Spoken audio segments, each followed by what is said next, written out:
Halo teman semua, ketemu lagi sama Mbak Eka di podcast Kelas Psikologi. Baik teman-teman, gimana kabarnya? Mbak Eka berharap semoga semua teman-teman yang sedang mendengarkan podcast ini atau teman-teman dimanapun berada ya, dalam kondisi sehat walafiat dan gak kurang satu apapun. Amin amin ya robbal alamin. Kemudian untuk teman-teman yang baru bergabung atau baru menemukan channelnya Mbak Eka ucapkan selamat datang, selamat menikmati berbagai tayangan yang sudah Mbak Eka upload. Semoga ada hal yang bisa dipetik dan bisa diterapkan dalam kehidupan sehari-hari. Baik, pada kesempatan kali ini Mbak Eka mau sharing seputar persoalan psikologi sama seperti biasa.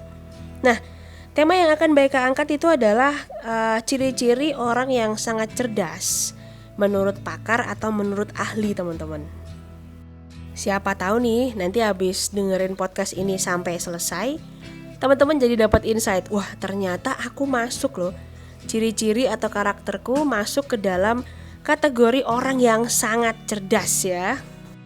Oke, gak pakai lama teman-teman, segera kita mulai. Namun sebelumnya seperti biasa, jangan lupa untuk cari posisi yang nyaman supaya teman-teman bisa menyimak podcast ini sampai selesai dan bisa mengambil poin-poin yang akan Mbak Eka sampaikan ya untuk kita terapkan dalam kehidupan sehari-hari. Atau malah kalau ada yang udah mirip banget tuh karakternya, wah boleh dong di-sharingin di kolom komentar, sembari teman-teman juga menularkan ke orang lain ya. Oke teman-teman, di nomor 1, ciri-ciri atau karakter orang yang sangat cerdas itu ternyata adalah punya empati dan mampu berwelas asih.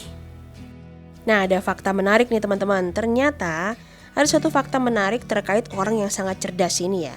Orang yang sangat cerdas itu tidak melulu dilihat dari IQ-nya teman-teman.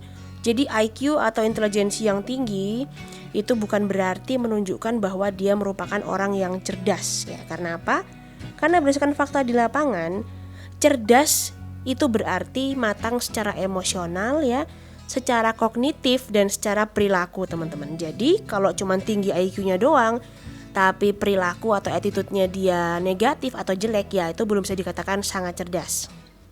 Maka memiliki empati dan berwelas asih ya, apabila kita melihat orang lain yang punya karakter yang seperti itu, ya maka selamat, orang tersebut masuk dalam kategori pertama yang memiliki kemampuan sangat cerdas karena dia bisa menempatkan diri di berbagai situasi dan bisa merasakan berbagai kondisi serta situasi yang dirasakan oleh orang lain.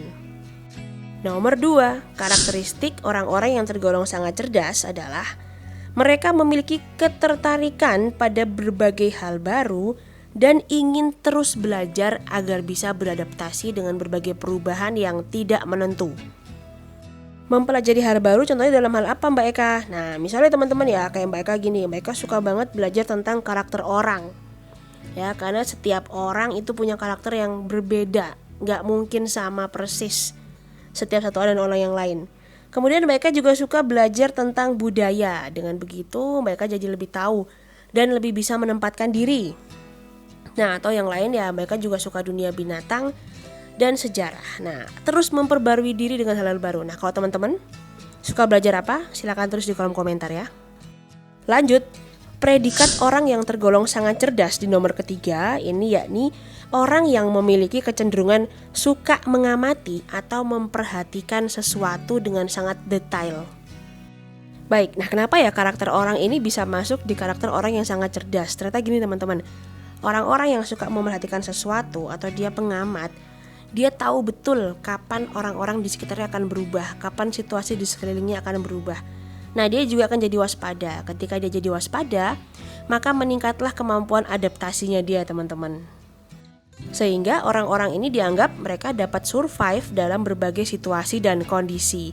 Nah semoga ada juga ya yang punya karakter pemerhati atau suka mengamati sesuatu secara detail. Kita menuju ke nomor 4 teman-teman. Di nomor 4, orang-orang yang tergolong sangat cerdas itu adalah orang-orang yang memiliki pengendalian diri yang baik.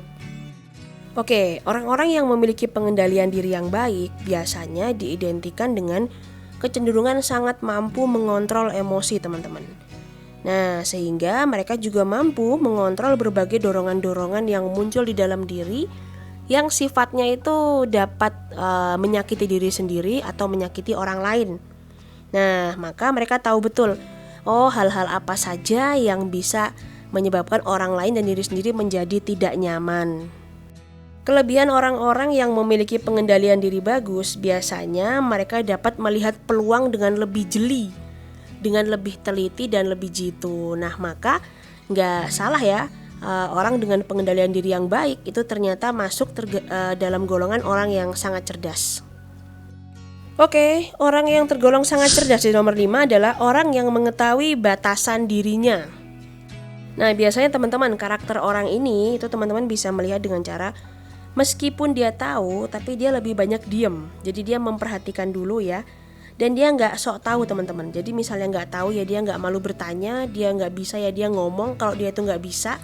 Dan apakah dia bisa diajari dan lain sebagainya. Jadi nggak malu untuk mengetahui bahwa dia nggak bisa. Kenapa dia berlaku seperti itu? Karena dia sadar betul teman-teman, apabila dia memaksakan sesuatu yang dia nggak tahu dan dia merasa dia bisa dan dia harus dapat kesempatan, ya tentu dia sadar bahwa perilaku tersebut akan membuat orang lain dan dirinya sendiri berada di dalam masalah. Ya minimal dia akan dipermalukan, maka dia tidak akan melakukan hal itu teman-teman. Kita lihat di nomor 6. Di nomor 6 ini orang-orang yang tergolong sangat cerdas biasanya adalah orang yang sangat menikmati hidup. Nah, kenapa seperti itu? Orang-orang yang dapat menikmati hidup dengan baik itu mereka dianggap tidak khawatir dengan berbagai hal yang tidak bisa mereka kontrol. Jadi mereka dapat hidup dengan nyaman, hidup dengan tenang ya, dan melihat berbagai kapasitas dan kemampuan diri dengan lebih baik teman-teman. Selain itu, orang-orang yang mampu menikmati hidup ini juga disinyalir hidupnya sangat fleksibel sehingga mereka tidak mudah terkena stres, tidak mudah terkena depresi ya teman-teman ya. Nah akhirnya ketika kualitas hidupnya baik, maka juga kehidupan yang dijalaninya akan baik-baik saja. Kemudian ciri-ciri ketujuh, nah ini orang-orang yang tergolong sangat cerdas, itu biasanya mereka senang memulai percakapan dan mengatakan berbagai hal baik. Kemudian di nomor terakhir teman-teman, di nomor 8. Nah ini orang-orang yang tergolong sangat cerdas. Itu adalah orang-orang yang bisa mendapatkan kepercayaan dari banyak orang di sekitarnya. Nah kemudian cara hidup, gaya hidup atau cara pemikirannya itu menginspirasi banyak orang untuk juga melakukan hal yang sama teman-teman. Nah tapi dari poin terakhir ini kayaknya Mbak Eka pengen kasih komentar dikit deh. Ya saat ini cukup banyak ya orang-orang yang bisa kita lihat dia menginspirasi banyak orang. Kemudian dia juga bisa menjadi orang yang ditiru gaya hidupnya ya. Nah mari tapi kita bersama-sama harus bisa menyikapi mana hal-hal positif yang baik buat kita atau hanya hal negatif yang sifatnya sama sekali gak penting. Nah misalnya yang sama sekali gak penting itu apa ya? Ya misalnya kayak Mbak Eka suka bilang bikin prank yang kebablasan ya. Banyak yang niru. Sekarang kita bisa lihat di dunia YouTube semua orang bikin prank yang kebablasan atau ngeprank orang tua ya, sampai akhirnya jadi kayak nggak punya rasa hormat ya, meskipun setelah itu nanti dikasih hadiah, dikasih reward dan lain sebagainya. Nah cuman kalau itu ditiru sama anak-anak yang lebih kecil ya, karena hal-hal yang bersifat prank itu kan kebanyakan memainkan emosi kita. Nah secara psikologis pada saat emosi kita sudah bermain di situ teman-teman, artinya kita akan sangat dengan mudah tertarik dan meniru hal tersebut. Padahal kita nggak sadar dampaknya ya. Tentu tadi yang udah Mbak Eka sampaikan, jadi nggak hormat ke orang tua, jadi nggak tahu mana yang boleh di-share di publik, mana yang enggak, mana yang bisa mempermalukan diri sendiri dan mana yang emang itu tidak mempermalukan diri. Nah jadi hal-hal seperti itu perlu kita lihat. Maka meskipun orang di poin ke-8 ini adalah orang yang termasuk golongan sangat cerdas, tapi kita sebagai orang yang melihat atau kita sebagai orang yang ingin misalnya terinspirasi mencari tokoh, harus bisa memfilter tokoh-tokoh mana saja yang pantas untuk kita jadikan panutan hidup ya. Oke baik teman-teman semua, nah kelas psikologinya sudah selesai. Semoga ada manfaat yang bisa teman-teman ambil dan diterapkan dalam kehidupan sehari-hari. Terima kasih karena sudah menyimak konten ini sampai selesai, dan jangan lupa share di semua sosial media yang teman-teman gunakan. Kemudian titip salam dari Mbak Eka untuk orang-orang tercinta yang ada di sekitar kalian ya. Jangan lupa jaga kesehatan. Tonton juga video-video sebelumnya, siapa tahu ada yang relate dengan kehidupan kita saat ini dan bisa diterapkan atau bisa diambil contoh supaya bisa menginspirasi diri kita. Oke teman-teman, terima kasih banyak, sampai jumpa pada podcast-podcast yang lain ya. Dadah.